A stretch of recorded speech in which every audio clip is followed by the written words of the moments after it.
මුඛ පිළිකාව සඳහා වැදගත්ම වෙන අවදානම් සාධක තමයි බුලත් පිට කෑම. අවසාන මුඛ සමීක්ෂණයට අනුව වැඩිහිටි ජනතාවගෙන් 35% පමණ බුලත් පිට පාවිච්චි කරනවා. ඉතින් මේ අපේ වගේ රටවල් ගත්තොත් එහෙම ලංකාව, ඉන්දියාව, බංග්ලාදේශ, පාකිස්තානය වගේ රටවල් ගත්තොත් මේ මුඛ පිළිකාව වැඩිවීම සඳහා හේතු වන ප්‍රධානම දෙයක් තමයි මේ බුලත් පිට සමග අපි භාවිතා කරන දුම්කොලේ සහ පුවක්. දුම්කොලේ ලෝක සෞඛ්‍ය සංවිධානයේ හොයාගෙන තියෙනවා පිළිකා ජනක ද්‍රව්‍ය 28ක් තියෙනවා කියලා. ගොඩක් දෙනෙක් දන්නේ නැති දෙයක් තමයි පුවක්වල පිළිකා ජනක ද්‍රව්‍ය අඩංගුයි කියලා. මේ පුවක්වල පිළිකා ජනක ද්‍රව්‍ය 4කට වඩා ප්‍රමාණයක් හම් වෙනවා. මේ දුම්කොළ සහ පුවක් මුඛ පිළිකාව ඇති කිරීම සඳහා ප්‍රධාන වශයෙන් බලපානවා. ඉතින් බුලත් පිට කෑම විතරක් නෙවෙයි. අපේ සමාජයේ මෑත දශකයේදී විශේෂයෙන් වාර්තා වෙලා තියෙන මේ දුම්කොළ සහ පුවක්කාශ්‍ර නිෂ්පාදන. ඒක වෙන්න පුළුවන් මාවා කියලා කියනවා, බාබුල් කියලා කියනවා, තූල් කියලා කියනවා, නොයෙකුත් නම් වලින් හඳුන්වන. ඒත් එක්කම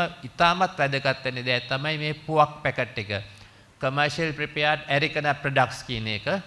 මේ පුවක් පැකට් එක දැන් පාසල් ළමුන් අතර ඉතාමත් ජනප්‍රිය වෙමින් පවතිනවා. මුඛ සෞඛ්‍ය සමීක්ෂණයක් දැන් මේ දවස්වල සිද්ධ කරනවා ලංකාව පුරාම.